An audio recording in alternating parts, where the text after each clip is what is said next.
today.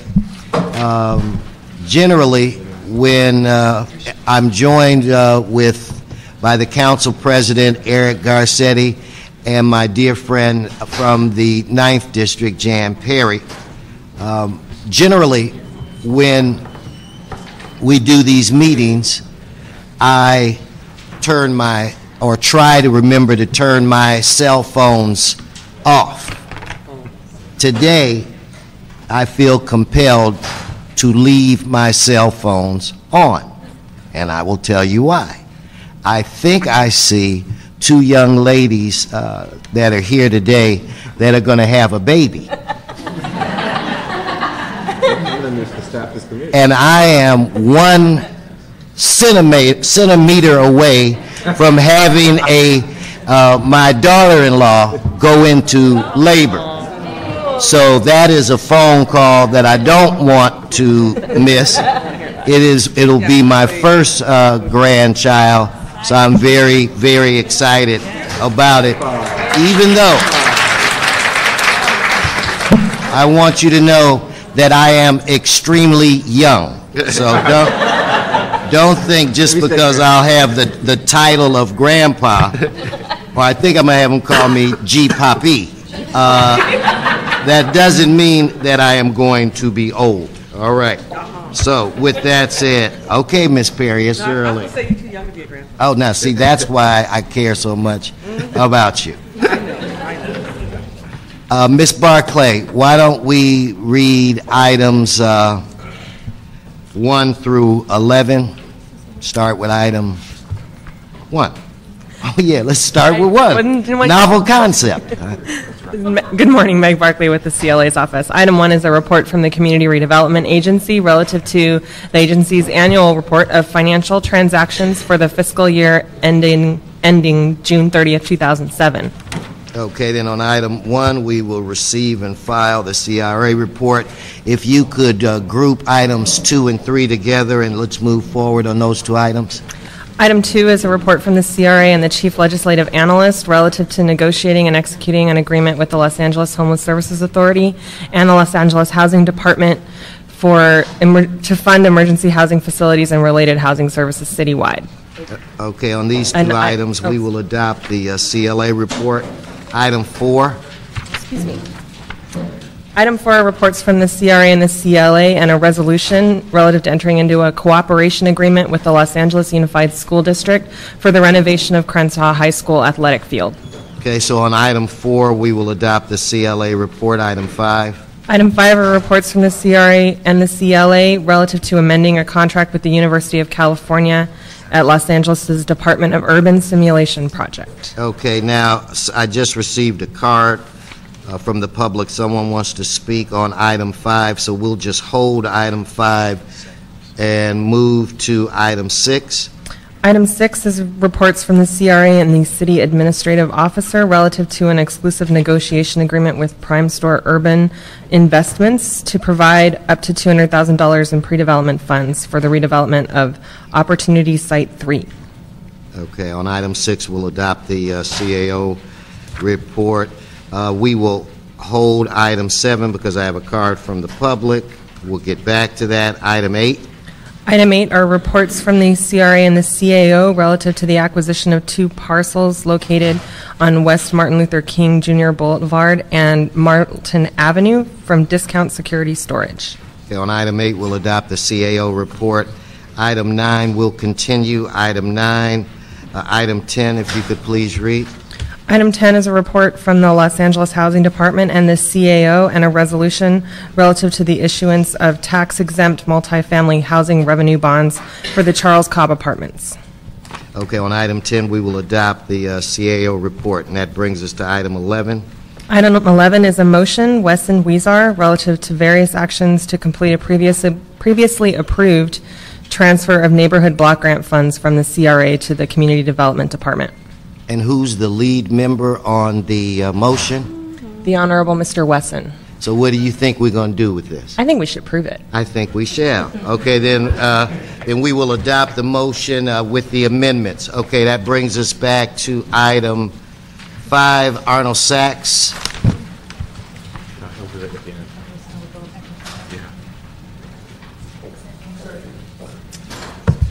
Pardon me? Where is he? What did he say? I don't know. Where'd he go? Okay, then Next one.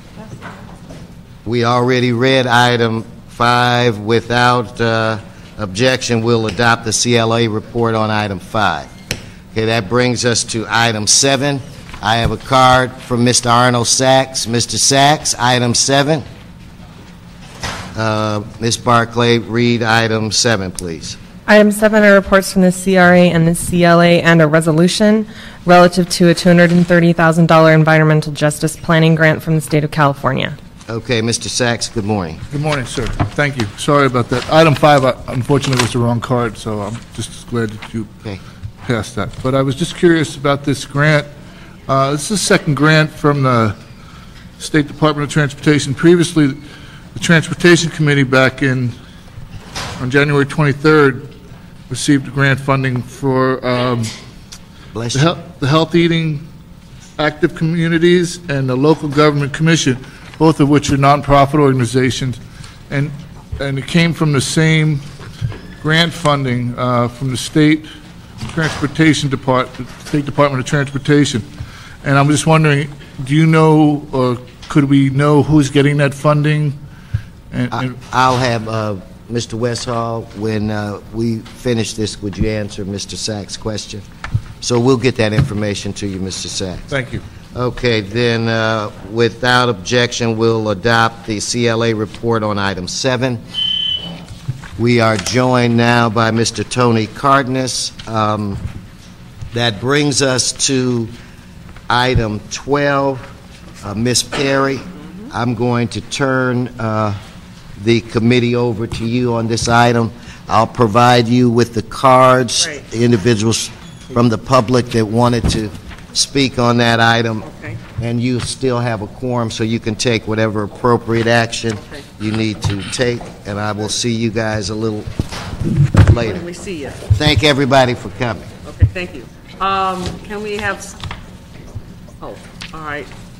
You don't have, why don't we take public comment first, since we have so many cards?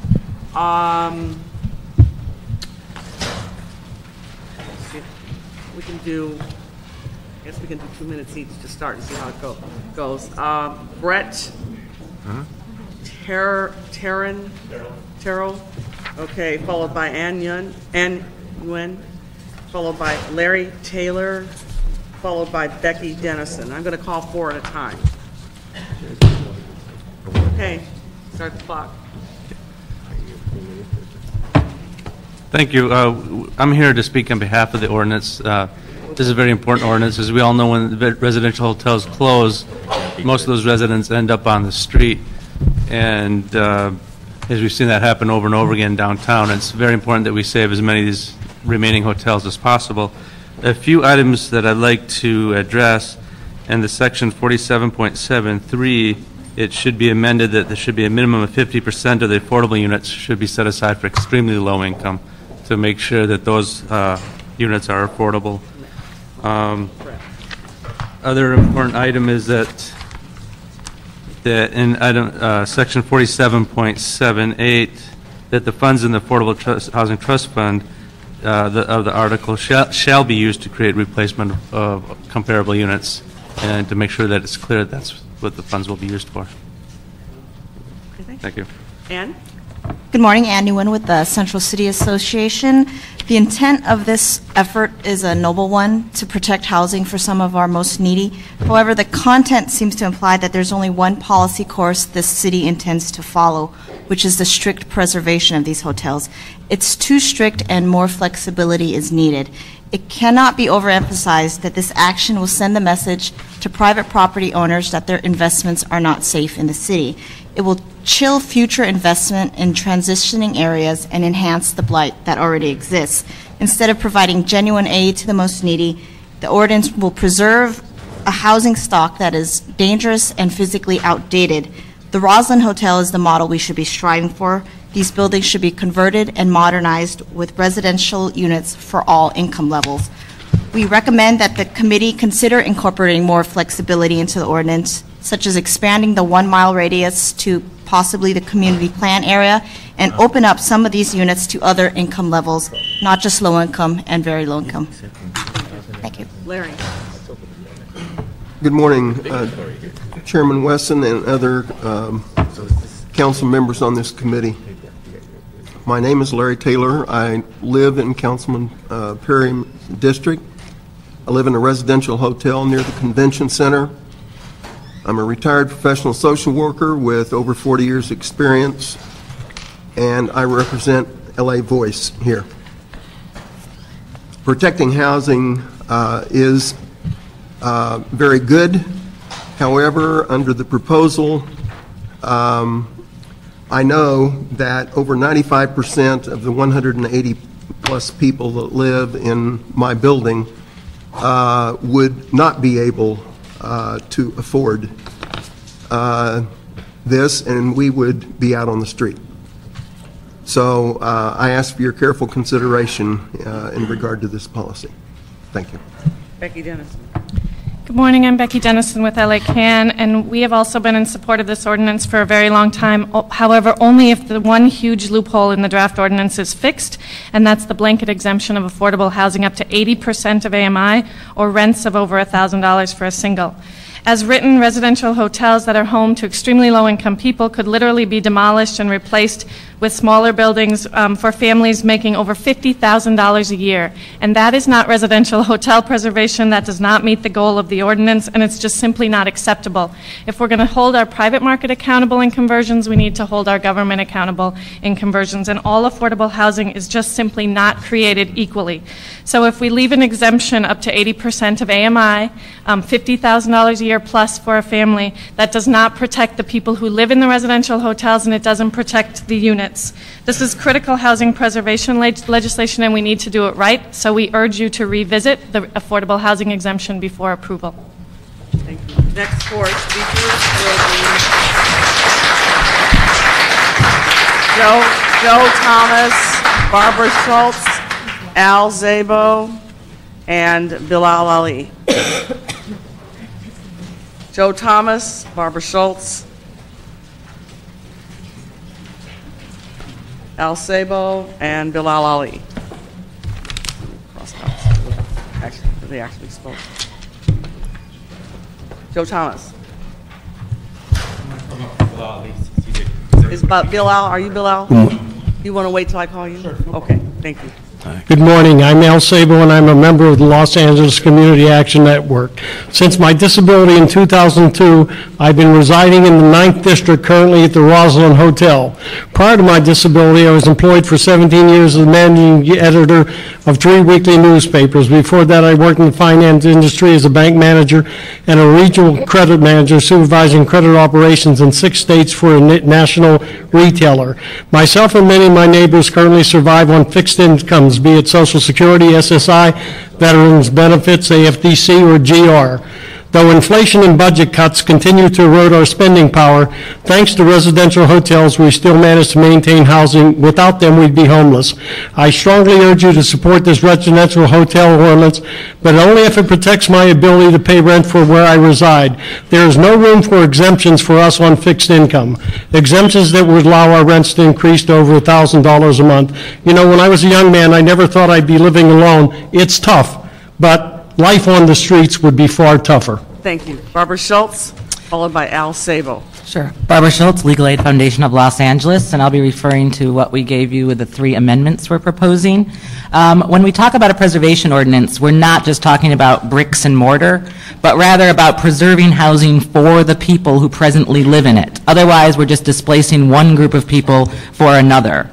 This ordinance risks such displacement because of the way the affordable housing exemption is written. We all want affordable housing, but it's not the be-all and end-all. And as written, the affordable housing exemption is large enough to drive a demolition tractor through the whole ordinance, and I'll let other folks talk about that. The other 2 changes I wanted to discuss. Number 2, as written, the ordinance does not tell a developer how much they can reduce the number of units for improvements. We suggest there be a soft ceiling of no more than a 25% reduction in the original original number of units. Soft, because a developer could reduce more than that, but she'd have a replacement obligation for anything over the 25%. As written, there are no hard and fast rules, which leave a lot of wiggle room for both the city and the developer. Best that all parties know from the start what their obligations are. And, 1 minute for a policy we've been waiting for 2 years is really not enough for public This comment. won't be the last hearing that we have, and we want to give everybody a chance to talk today before we leave for council. Mr. Ali? No. Are you Mr. Ali? No, I'm Joe.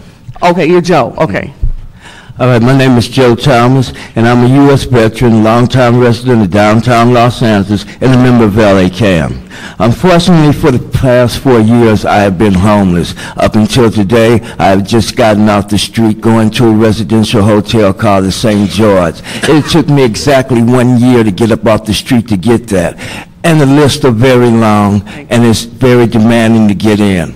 But by the same time, today, I strongly support a residential hotel ordinance because residential hotels have been my home off and on for many years. However, I can only support an ordinance that ensures the extremely low-income people are protected, and a draft ordinance does not do that.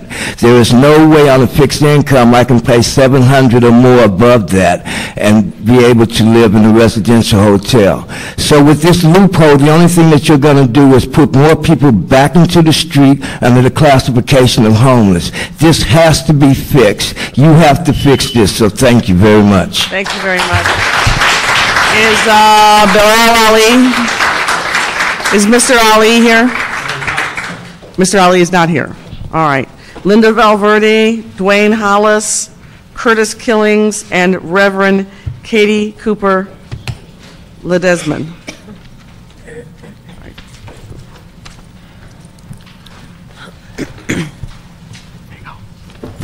Linda. Hi, good morning. My name is Linda Valverde, and I am a member of the Los Angeles Community Action Network. I have lived in residential hotels in downtown LA for most of the past 5 years. I work part-time, and the income I earn puts me at about 35% of the area median income. Let me tell you a little bit about myself. I lived and worked in California and New Mexico almost all my life. I raised 2 children. In 1999, my only son was murdered, and my life felt like it was falling apart. After some struggles, my daughter invited me to visit her in Los Angeles. She lived in a residential hotel, the Marshall House, and I too was able to move in there and also have access to some much-needed counseling and other services. I then got involved in my community, I joined LACAN, and got a job. Due to circumstances beyond my control, last year I had to move out of my housing in Montebello, and I am trying to move back to downtown Los Angeles into a residential hotel, which is all I can afford and the only housing option out there for us. If not, I will continue to be homeless. I support the hotel ordinance, but only with an amendment to the affordable housing and exemption. Thank you very much. Mr. Hollis. Good morning. I'm a veteran of the United States Marine Corps. My name is Colonel Dwayne Hollis. I'm a member of Los Angeles Community Action Network. I live at the Hayward and Council District 14. I have lived there since October 2000. I work as security guard for 14 years. I'm currently disabled and live on my VA pension. Most of us at the Hayward struggle with little income such as SSI, Social Security, or veterans benefits. But although we are low income, we are unable to maintain housing and residential hotels. Without this housing, who knows what will happen to us. I support this ordinance, but only if it truly protects me. There is a exemption that will allow our rent to go up more than $700 a month. I can't afford that. If I was forced to move, I'm not sure where I would go. Residential hotels must be truly protected. I am asking to support this ordinance, but only if the amendments proposed by the community. Thank you. Thank you very much. Mr. Killings. Hello, how are you? My name is Mr. Curtis Killings. I reside in the 13th district, which is represented by Mr. Garcetti. My work experience is a chemical oil refinery operator and an over-the-road truck driver. Now, I'm 54 years old, which is breaking on the ages of a senior citizen now, which I'm very proud to admit that I'm going there. And but I am disabled. I received a very serious injury that put me on the disabled list. I've been contributing and working hard in this society the majority of my life. Okay, the 700 rents on my fixed income right now is hard for me to deal with, but I have barely been making it by. And talking about because of the exclusion, jacking it up actually is what it is, to over $1,000 to people like me and others in my shoes, it'll be totally impossible for us to do. What are we supposed to do? Where am I supposed to live? What happened to the promises that were made in Los Angeles about just try to do something about the homeless instead of creating more homeless? What about that? Okay. Thank you. Where do you live, sir? Which hotel?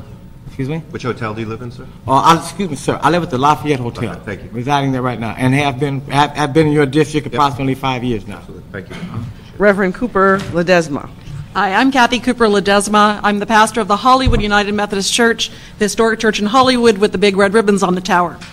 Those red ribbons proclaim the love of God for all people, and I'm here today representing our congregation in speaking in favor of this ordinance and also encouraging you to look at these amendments. Right now, the way in which the language is configured, what it will do will displace one set of persons who are currently housed and put them on the streets, increasing our homeless population, which is exactly antithetical to what we've all been trying to do in terms of working toward a solution for homelessness. We have the opportunity to create something new. I applaud the Housing Department for their leadership. I think that we can be creative in this, and I encourage you to pass this ordinance and with looking at those amendments. Thank you. Thank you very much. Next four speakers will be Mike Alvarez, Beth Steckler, Jim Rice, and Francesca De La Rosa. So that'll be Mike Alvarez, Beth Steckler, Jim Rice, and Francesca De La Rosa. Where's Mike?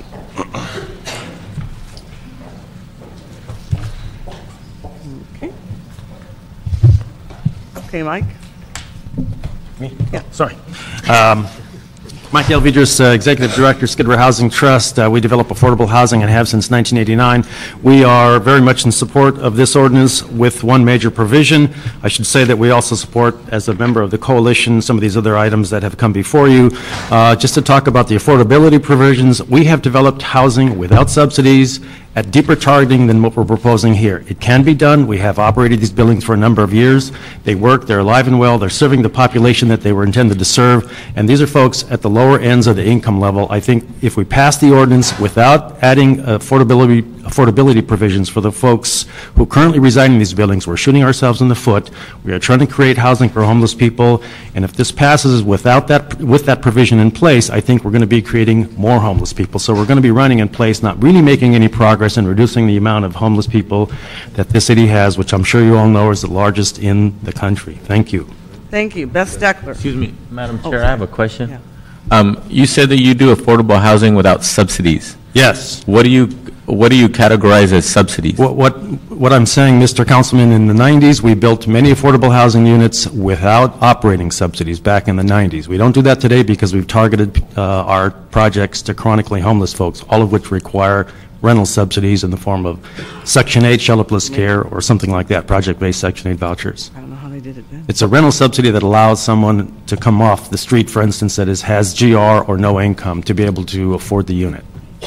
Okay, but actually, to take on the projects, do you utilize any government programs at all? Absolutely. Yes, public funds, sure, and tax credits primarily. All right, because you threw me off. Okay, thank you. Mm-hmm. Great. Beth Steckler. Hi, Beth Steckler, Livable Places. We support the residential hotel ordinance only with the preservation for people at those income levels. I agree with what people have already said. There's very little housing out there for this income level. It doesn't make any sense to displace these people onto the street in order for somebody else who's also low income, who also needs housing, to come in their place. We can do better than that. We can build new housing on parking lots. We can preserve this housing for the lowest income people who are already living there. So you can't do this everywhere. State law binds us on a lot of things. This is one of the opportunities that we have to absolutely preserve this housing without running into the Ellis Act. Take this opportunity. There'll be other times when you will feel like you wish you could and you won't be able to. So protect what you can within these confines and please preserve the affordability. Thank you. Thank you. Jim Rice. Hi, Jim Reese, Craig Lawson Company. I'm here to speak in favor of the ordinance because I think it's a critical policy objective of the city. However, I am concerned regarding the definition of residential hotel, that it is too encompassing and it will cast a much wider net than really was intended by the ordinance. I would request that you look at the definition and look at something that looks at the actual use of the site. There are other sites in the city and other districts where there are guest rooms, more than 6 guest rooms in a building, but they've always operated as apartment buildings, and they operate with leases that are a minimum of 30 days. So these are not what you would typically refer to as SRO housing. Just want to highlight that it's a very important issue, that if the ordinance goes through as it is today, you will capture more units than you were really anticipating. And I have a letter that I'd like to submit for the record. Francesca De La Rosa. My name is Francesca, and I'm here on behalf of Housing LA and also SCAMP, the Southern California Association of Nonprofit Housing. On behalf of our members who develop this type of housing for the homeless and extremely low-income community members, we are strongly in favor of this ordinance. Our members have a long history of building this type of development. They know how to do it. They know how to make it work. They know how to finance it. This ordinance should be a strong ordinance that allows our members to continue to do this type of development. And we are here today because we want to make sure that this ordinance does not contain this loophole and instead continues to preserve the much-needed affordable housing that we all need. And on behalf of SCAMP, we're asking you today to work with our members and the community members that we work with to make sure that this is the strongest ordinance. Thank you. Thank you. David Corona, Arnold Sachs, Fred Cordova. David Corona? Arnold Sachs? Mr. Sachs, are you here? Okay, Mr. Sachs seems not to be here. And then Fred Cordova. Fred Cordova. And it looks like Yvonne Michelle.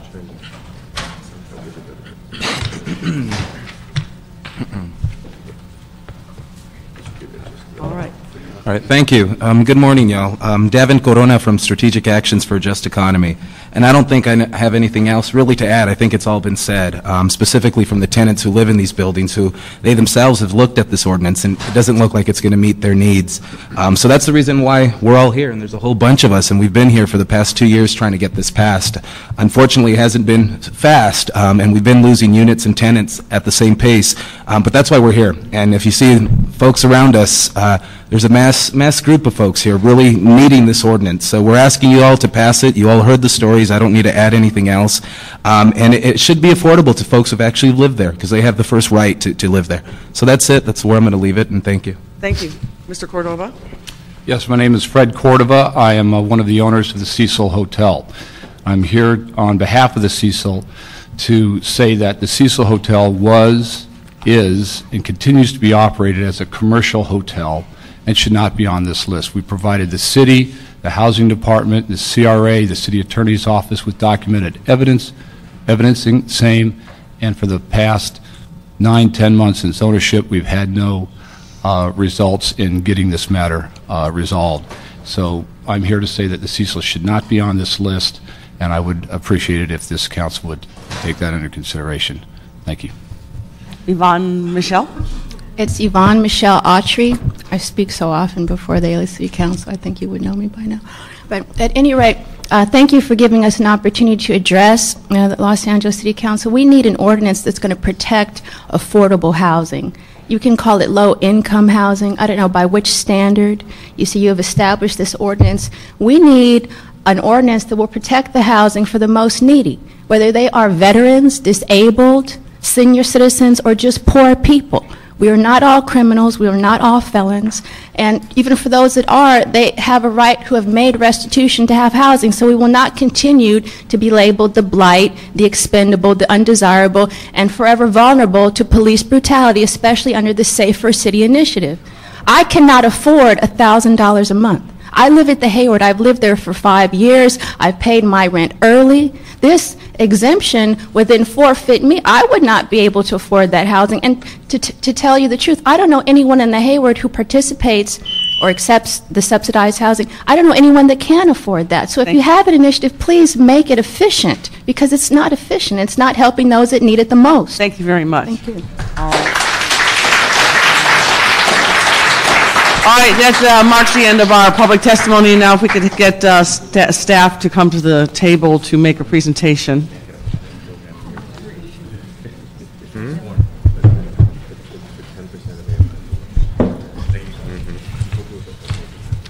Would you like to go first? Good morning. I'm Mercedes Marquez, the General Manager of the Los Angeles Housing Department.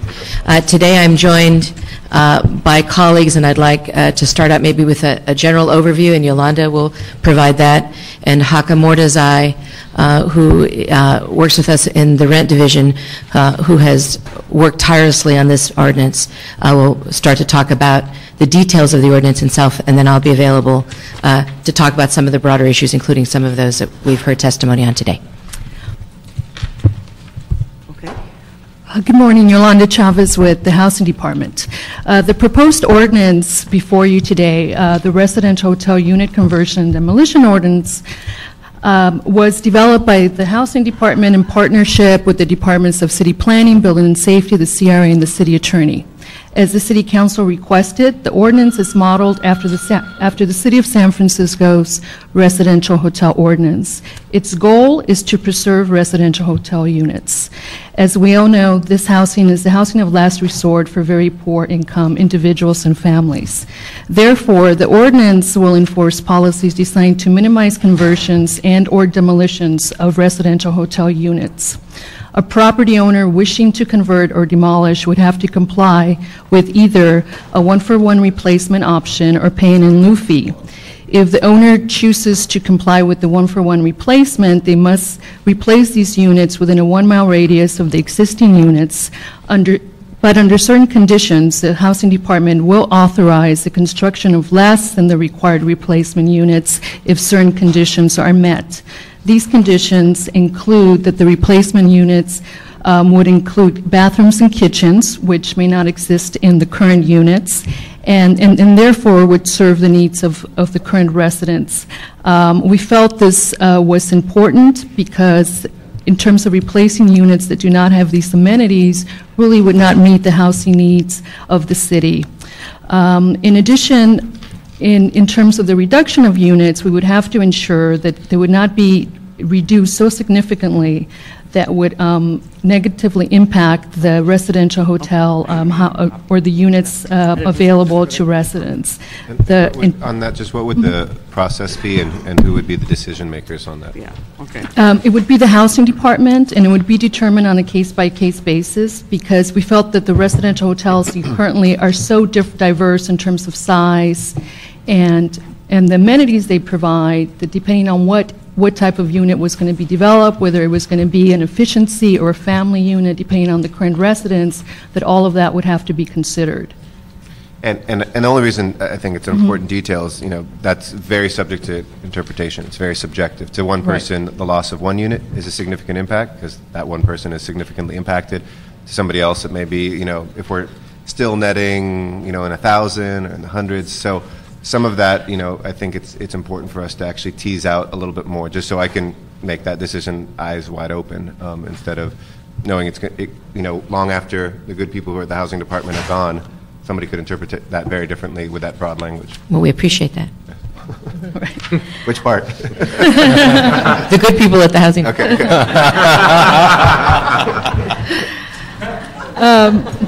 If the owner-developer were to choose to pay the payment or the in lieu fee, the fee would be equal to 80% of the construction cost for replacing the existing units plus the cost of acquisition.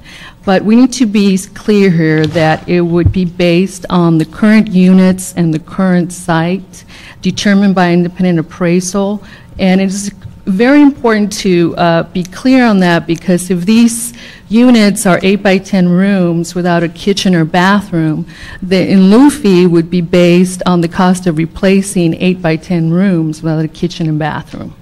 So this in lieu fee in no way would provide 100% of the cost of replacing a new affordable unit. So we want to be clear on what this fee is.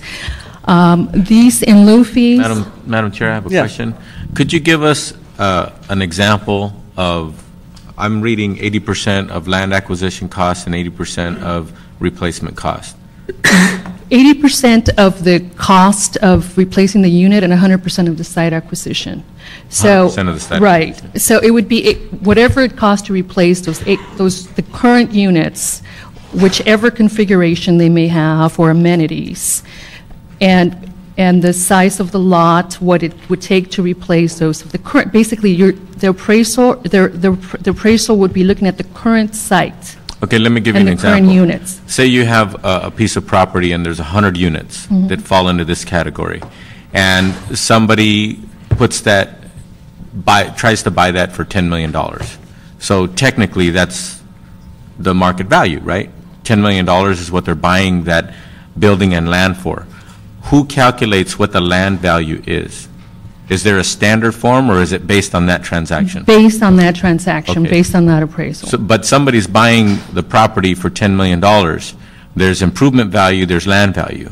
Do you delineate between the two, or you just say you go by the basis of $10 million and take it from there? It's basically the current site, no improvements, what are comparable units, basically. Okay, so taking that example a step Mhm. further, if somebody buys the site for $10 million, they acquire it. And then there's 100 units on that site. And they say, well, I only want to replace it with 50% of like units, and then the rest, basically I'm going to get rid of 50 units of this category of housing. So based on that example, there's 100 units, they buy it for $10 million, and how do you calculate what the replacement value is? So if they're going per unit? If they're going to basically convert, so there's going to be a loss of 50 units. In order to move forward with that project, they would basically have to pay the cost of replacing, or I'm sorry, the cost of replacing those 50 units, Okay. and the cost of the land for those 50 units. Okay, so say to replace a unit, what's it cost these days? $130,000 a door, $150,000 a door, $200,000 a door? About $250,000 for that size of a unit, if you're talking about a small. So let's use round figures for these purposes. $200,000 a door, and if we're gonna lose 50 units. So it's 80% of 200,000 per door, right? Times 50? Well, let's just, it would cost us to build an efficiency, and I'm not sure Mercedes, I'm assuming Mercedes is using to 250 for an efficiency that has a kitchen and bathroom. Uh-huh. Okay. If these don't, then that's not the actual cost, because we can only charge an in lieu fee based on the current units. Okay. Okay, so comparable units. Okay. Okay, so to give you an example, maybe a better example is the San Francisco experience, because what they found is that in the conversions or demolitions they've had, about 5 of them, that all of the owners or developers, except for one that actually built an affordable project, chose to pay the in lieu fee. And what they have found is that in lieu fee is basically 40% of the cost of constructing a new unit. But here we want to go at 80%. No. What Yolanda's saying is that when you take a look at the fact that we can't charge people for building what they don't have, right? If what they're converting is an 8 by 10 room, okay, what is the value of the 8 by 10 room if it has no kitchen and no bathroom? It may be $100,000 versus the $250,000. Okay, so what they're paying is 80% of that. 80% of your example of 100,000. Yes, so they'd be paying $80,000. And what San Francisco found is that when they take that in lieu fee, it only covers 40% of building a new future unit. We think that we don't want SROs built anymore, right? We want them to have kitchenettes and bathrooms and all these new things. All right. So we're willing to invest as a city the extra amount of money to get to that new unit that will now last for the next 2 generations, right? So the converter, the owner converter, is not paying the full cost. What it looks like they're paying is about 40% of the cost of a new unit, and the city, right, and state tax credits and all the financing that we use is how we fill in the rest. Maybe this will help on looking at it on a basis of cost per square foot, where it was before without amenities versus where it is now and how we do our strategic planning based on cost per square foot when you include the amenities, the kitchenette and the bathroom. Correct. Maybe that'll help, because that sort of levels it out. And, you know, honestly, to operationalize this program, right, one of the most important things that we have to keep in mind is that we need things, prescriptions for everybody that are both, to the degree possible, and this is an oxymoron in development, and you know, to be both simple and flexible is a very difficult thing to achieve in development. But these ordinances, right, whether, you know, we're talking about this or we're talking about a mixed income ordinance sometime in the future, it's the same type of balance and struggle that a government entity, and in this case the Los Angeles Housing Department, will have as we operationalize it. We have to be as simple as possible in what our requirements are so that people know, but as flexible as possible, which means we're going to have to look deal by deal within values and goals. And that's where the issues, like for instance what President Garcetti raises about what is the appropriate, you know, breakdown, what's that, that's part of that. And that's one of the reasons why the Housing Department chose, along with our partners, to be careful about prescriptions. Because if we start to codify in the ordinance too many prescriptions, we lose the flexibility to make a deal work. And that's what we're trying to do. Now, I agree that there are ways to come back and tinker and talk, and this is why this is such a good discussion. But I don't want, this is going to be difficult to do. This is difficult. It's difficult for San Francisco, who's now been doing it a while. We've had really the opportunity to go to San Francisco ourselves and meet with them. We've also brought some of their advocates to Los Angeles to talk to us about the opposition, you know, so that we get in our gut what it's going to be our day-to-day to try to get these things redone. And so for us, this whole ordinance is trying to strike the balance between simple and flexible to allow us to go forward and actually get units done for the people who most need them. And that's, you know, part of the difficulty of having to be the one that actually does it. Now, San Francisco is the only example we have to learn by their mistakes. Any other cities? There are others, but San Francisco is the one that has the laws that also govern us at a state level, right? So we have the same kind of difficult. So there are some in other states, perhaps. But yes, but we really can't use that as an example. Well, the other great thing about the San Francisco ordinance is it actually has been challenged and it's gone all the way to the Supreme Court, and the city has prevailed. So it's a great model in terms of its legality. And in terms of the in lieu fee, part of the reason why they've been successful in, or the courts in finding that it was legal in terms of the 80% of the current plus cost, is that if we were actually charging, or the city was trying to charge a real in lieu fee for the cost of replacing and, you know, building a new unit with amenities, it would really be a taking, because it would be a lot more. Yeah, right away I thought of a taking, because you look at the actual gross amount that a particular landowner would have to deal with. So that's the way in which they were able to defend it in court. They're talking about the current value. The present value of the units, not future value of future units. Correct. Yeah. And what that then ultimately means, of course, is that the city government is making a commitment to those units to fill in all of the rest of the gap. Yeah, so my next question is, so if we were to pass this, how in the heck are you going to find the amount of money necessary to go ahead and... Well, therein lies the rub. I mean, are we talking a billion? Are we talking a billion by the time we're all said and done, or what? Let's talk a little bit about that. Because the last time, there's been no billions in the housing department. It's only been, luckily, tens of millions, if not 100 million, if we're lucky. That is the rumor. That is. I guess this is what leads us to kind of the discussion about policy boundaries, right, and what it is that folks have testified about today. Because I want all the people testifying to realistically understand we can put policy in place, then comes the money. And if the money doesn't come... Right. So part of the simple but flexible, right, is to present you with a scheme that we think can be financed, right? Now, the issue on, and I think there's first, a little bit of clarification could help. A lot of the testimony I heard today talked about $1,000 rents. Right? That's based on a definition in the ordinance that takes HUD's definition of low income.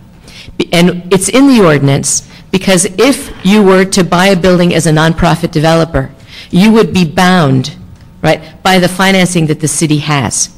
And since we all use tax credits in the state financing, the tax credit at the state level uses the HUD definitions.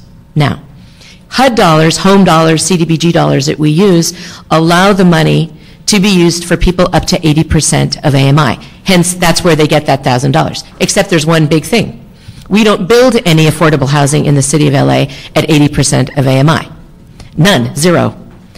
And nor will we. And that is because the state tax credits and the state MHP programs are all capped at 60% of AMI. Okay, all of them are capped at 60%. So there is not a single unit of the over 5,000 units that have been financed and built by the Affordable Housing Trust Fund or by the CRA separately that are at 80%. In fact, none of them go above 60%. The truth of the matter is... Wait a minute, isn't 80%, if we go up to 80%, aren't we talking about working families still? Yes, we are, of course. So the state of California has got a gap in providing housing Yes. for working families. And that is a big problem for us. It is a big problem for us that we cannot build any, we can't use any leverage for people between 60 and 80. And that's among the reasons why there's overcrowding and there's right, because there's a real cap on people. All right. Now, when you do tax credits, when the housing department does tax credits, when the state scores tax credits, you win based on the full measure of all of the different income levels. So the housing department has never approved a deal that has gone to tax credits that is at all 60%. Never, never, never. Instead, they're a mix of incomes. Where we start to have difficulties, and I understand the angst here, where we start to have difficulties is that in a tax credit deal, it is, even with all of the money that we're putting in, and I want you to understand that at the moment in our market, the tax credit equity market is dropping. So that means that the value of a tax credit is dropping. The only way to make up that value is that the housing department is going to have to put in, or the CRA, are going to have to put in more to make up the difference. So units for the next couple of years until these markets stabilize will be more expensive because money is not coming from the equity market. Okay, so we're looking at that. As what we see is that in a typical deal that you all approve, about 10% of those units are at 30% of AMI or below that are not in the permanent supportive housing program. In the permanent supportive housing program, the vast majority of those units are at 30% and below. Okay, so in the regular trust fund, about 10% are at 30%, and then it goes up from there to have a mix. And they do that because they need that rental income to help pay for the deal, despite all the money we're putting in. Okay. Now, this is an important discussion. But the advocates today and this ordinance before us is trying to address the issue of 30% or less, not Yes. mixed. Not mixed. This is not written so that people can go ahead and do a mixed unit deal. It's really All affordable. written in a way so we can try to preserve that 30% or less. Well, the goal is really of the ordinance is to preserve the units, residential hotel units. And it's only saying you're only exempt from that, from either if you want to convert, pay an in lieu fee, or replace, and you're only exempt from that if you're going to build an affordable project. So all the testimony, the majority of the testimony you heard is only about the exception if you're going to do affordable housing. Right. Mr. Cardenas, if I could just take one break, Mr. Garcetti has to go downstairs at 1:15, so he wanted to put some things on the record before he goes, and then we'll go back to you, and then I'll close, if you don't mind. Thank you very much, and I know you're in the midst of your presentation as well. And I know that this will be probably continued on a week, so we'll be able to be back for the vote. We have a press conference on the SAVE Act enforcement of ICE downstairs, so my apologies. A couple things, though, I wanted to ask to report back. Obviously, whether the exemption for affordable is too broad is something that's been brought up here. I'd like to ask LAHD to report on the financial feasibility of the proposed percentages that have been put forward by the coalition, the 50% at 50, 20% at 40, 30% at 35. So I can assess those kind of from will these work? If not, why? If yes, how? No problem. And based on earlier discussions, we could likely require an exemption for 100% affordable developments with a specific set aside for extremely low income and perhaps a cap, at 60% AMI. That would be one way to address it, but I'd want to know where those numbers would if they ever do work. And someone on your staff will send us. Absolutely. I will even give this to you right now.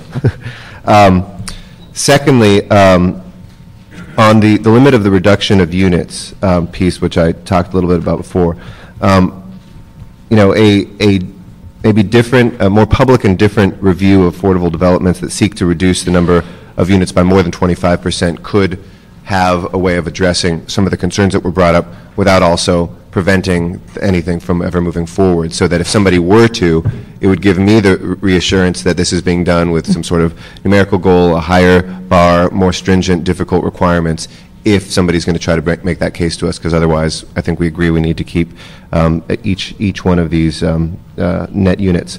Third, in terms of the restriction, or the proposed restriction for in lieu fees, the shall, I would be in favor of, you know, putting some restriction placed on the use of those in lieu fees, as has been discussed. I think Ms. Perry's office and I have discussed with you some possibilities that you're looking into. Potentially, it could be reserved for development with a significant percentage of extremely low units, or for use in the permanent supportive housing NOFA. Which might be a good place, because that's really for permanent supportive housing of homeless individuals. So I'd like you to bring back some recommendations on that to us as well. Two last things. For the city attorney, I believe the interpretation, the research we've been doing says that the Ellis Act does not allow residential hotels to get out of the rental business altogether. This is for condo conversions, but I want to just have that confirmed on paper for us in report back, so that we can see that. We've closed the loophole on a lot of the Ellis Act evictions in the city now, but we want to ensure that that does cover this. And then the CRA guidelines and the Wiggins settlement put additional restrictions on the conversion of residential hotels for downtown and central city east areas. But I'd like to ask the CRA and the city attorney to elaborate on the interaction of this proposed law with the two policies that we're looking at, so I can better understand that as well. And thank you very much, Madam Chair. Appreciate it. And Mr. Cardenas, if you want to go back and then just let me have 10 minutes at the end so I can put my... No, go ahead. Oh, okay, great. All right. I've got a number of report backs that come to me from a broad spectrum of people who've contacted the office and shared their viewpoint with us. As proposed, this ordinance makes for a one-for-one replacement within a 1 mile radius of an existing hotel. My question is that too narrow of an area, and should it be expanded, for example, to a 2 mile radius? And I want CLA and housing to report back on this item, and I'll give the notes to give to you. Okay. The ordinance makes an exemption to the one-for-one replacement if following conditions are met, and correct me if I misstate this. The replacement units contain amenities such as bathrooms and kitchens that may not exist in withdrawn units, and that the needs of current residents would be better served by larger units with amenities. The reduction of units would not significantly decrease the city's housing stock of residential units. Now, should this last provision have a threshold number? For example, if there is over a 25% reduction in number of units, should the item then go to City Planning and Council, and would the CLA and Housing report back on that issue? Okay. A residential hotel is exempt from the ordinance if it's being developed into 100% affordable housing with 55-year covenants for low and very low-income people. Are these levels of affordability going to work for the large hotels? And should the large hotels be allowed to provide a wider spectrum of affordable housing, like very low to workforce? What should the threshold or number of units be for a hotel to be defined as large? And again, a report back from CLA and Housing on different funding scenarios and different recommendations. As we've heard today, actually, some believe the ordinance is basically prohibiting the rehabilitation of hotels. And I think we do need to provide incentives or some carrots. I'm interested in finding out whether the Housing Department is willing to amend the next permanent supportive housing NOFA to give these hotels preference in the NOFA. And if you'd report back on that, that would be great. I'd also like to make a motion, and maybe Mr. Cardenas, since you're still here, to amend page 9, section 47.78, item 2, to have all of the in lieu payments directed to the Affordable Housing Trust Fund permanent supportive housing program. I think it's extremely critical to do this because this particular program gives us transparent, clear underwriting guidelines outlined yearly in the NOFA approved by the mayor and council, so that every dollar committed by the housing department is leveraged up to $3 in the permanent supportive housing program, and it ensures that permanent supportive housing units are built citywide, which is what we are sorely lacking, and not just in redevelopment areas. I also need the assurance that all in lieu fees support the purpose of this ordinance and that they will only be used for that purpose. So if I could have an amen. Thank you. Unfortunately, Councilman, we don't have a quorum at this point. Well, I guess we can move it forward with that. Well, we're going to hold it in committee anyway, but I want to put that on the record. If we can't, can we make the motion and then not vote on it?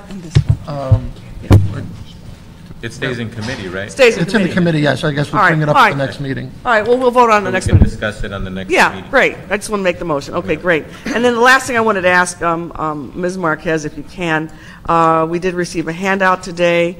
I think it comes from Barbara Schultz, and it's a two-sided column. If you would like to take a minute to respond to that. Well, again, this gets to some of the things that we were discussing, the balance between simple and flexible. Many of the things that you brought up and some of the other members brought up for report back deal with the issue of values versus prescriptiveness in getting to our goals. And I guess the one thing that I would say about particularly the set aside at income levels is that I think it's important for the members to start understanding the issue of the money. That the lower we go in preserving the lowest income units, which the housing department has no problem with, right? We're in favor of that. The housing department and the CRA alone would not be able to fill those gaps, right? Once you start getting to the level of 30% of the units at 35% and below of AMI, in these markets, given all of what it takes, we're going to need operating dollars. Okay, so I need you to understand that as you're forming the policy, that we would need project-based Section 8 in addition to the project-based Section 8 that is committed to the permanent supportive housing program. Because many of the individuals, as I understand it, that live in residential hotels are not in need of permanent supportive housing. Right? Now, there may be a good percentage that do need that service, but there are also many who are here, like many of the individuals that testified today, who are here because of a disability, who are here, low wages, rather than some other problem that brings them to this part of town. So we would need additional type of funding. That is a huge policy decision. From the point of view of the housing department, would we be thrilled for that? Of course, but that's not my decision to make. No, that's our decision, but I want to say you have to remember there are, 14,000 units across the city, and even I didn't realize how many units Mr. Cardenas has, even in his own district. I didn't either. Yeah, you didn't, okay, there you go. I don't visit them frequently. But the point is that they are all over the city, and by asking to dedicate these dollars to the Permanent Supportive Housing Trust Fund ensures us that we go well beyond the boundaries of redevelopment areas, because oftentimes we have let other parts of the city off the hook because they can use the excuse that they don't have a redevelopment area, and then therefore they don't have to build it, and this is why we're in the mess that we're in now, part of the reason why. Can you give us do you have any examples today of some of this miracle money that we would need in order to meet the level of need? Yeah, let me put it in, yes. Let me give you an example of what that trust fund has done in the last 4 years, right? We have financed over 5,000 affordable units that all have the mix of incomes that I talked about, from 30 to 60% of AMI, right? Plus now some permanent supportive housing that is well below those. The housing department has contributed with our partners, whether it's a CRA or the DWP or anybody else that we can get to be our friends for affordable housing in the trust fund. We've committed now over nearly $300 million city money, 300 million for 5,000 units. That has leveraged now over $1.2 billion of investment. Okay, so to take a look at 18,000 units, all right, you're talking, you know, somewhere in the area of $1 billion of capital. I knew we were going to get into the billions. Right, see, so. Now, but hold on a second. Just take 30 No, seconds. absolutely, I'm happy. Where could we get a good chunk or move toward that billion amount? Is it the feds? Is it the state? Do they need to pass bonds? They need to do There is change no the more whole paradigm in Washington? What? I'm going to be honest, there isn't enough tax credit in the state, the entire state, to cover this need. This is very similar to the report we brought you when our audit was done about why aren't you coming up with a program that meets the actual need, right? Because there isn't enough money in the entire state of California tax credits to cover just our need. So it's an issue of getting as much as we can from the state, hopefully having an administration at the federal government that will soon share the values that the city of Los Angeles has in this regard. And also, it's going to have to take, there's no question, a bond. We're going to have to find money from somewhere else. Obviously, it's not in the city's, It's not in the city's capacity We to don't do have a $1 billion bond just for this portion of our housing requirement, right? So we definitely need Washington and/or the state of California to change some of their all kinds of things. Yeah. Would have to happen. But remember that the tax credit allocation, it's an IRS program. So California receives its tax credit allocation based on a national formula. We are the largest recipient of tax credits in the country. So you would have to actually go and change the IRS code to increase the way the tax credits are calculated. Right now it's done by population. Now, my last question is, how realistic is it that those stars are going to line up in the next 2, 3, 4, 5 years? It is not realistic. Okay, thank you. Thank you, Mr. Cardenas. All right, so we've got all of our items on the record from all three of us, and CLA has a list of reports back. I will ask Mr. Wesson if we can come back in 2 weeks to have a report back. And you're the chair now. Oh, 2 well, weeks. you know, I know, but it's only fleeting. Anyway, Till he walks in the door. yeah. So we'll close on this item now, unless someone else has anything else you want to add. And I would just say that we have tried to bring to you the most progressive residential hotel ordinance that the city has ever contemplated within the real boundaries of what we could achieve. Thank you. All right, that will close that item. And we are at the point in our agenda called public comment. For those who want to comment on items that are not agendized, this is the time to come forward. We do have a card from Chuck Tenon, if he is still here.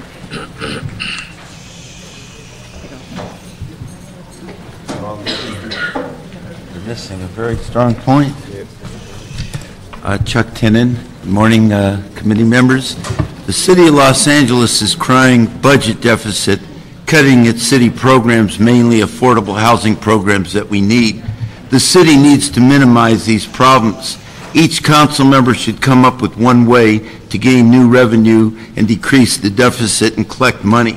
I'll come up with the first. There's a huge loss of revenue from the issuing of permits for building, electrical, and plumbing in condo and home rehabs. You need all three. Here's an alarming figure. 60% of the contractors in this city do not file permits, and their projects do not get inspected by the city. It's like Tom LeBon said, it's like driving without a license. Can you guess how many? Each permit costs $100 to $200. The city doesn't enforce these policies or regulations or inspect these properties. The issue seems to be cutting versus enforcing and protecting what we have by collecting lost revenues. It's not all about, here's the thing, I only have 1 minute. Okay. Close. 4 projects in my condo complex, 3 did not get permits or have city inspection, and it's unsafe. Why did mine get it? Because it's a city affordable housing program for rehab. Now, one way of minimizing loss of revenue is the city should go out and collect it. The city continues its policy of not enforcing the policies, not issuing permits for building, electrical and plumbing in condo rehabs. These properties are not being inspected, resulting in a huge loss of revenue that this city should be getting, and it's unsafe. Mine got done because of fire hazards. The others didn't have permits. If there's a fire, God, who pays? And these contractors get away with it. You need more revenue, go out and collect it. Thank you, Chuck. All right. No further comments from the public. The meeting is adjourned. Thank you very much. Meeting is adjourned.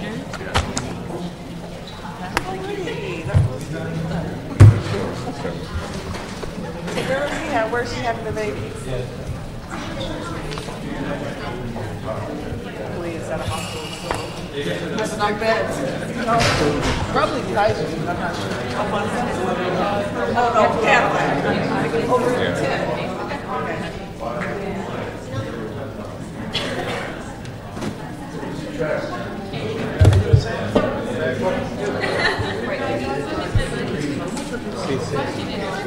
Still shows it. See one of those. What's that?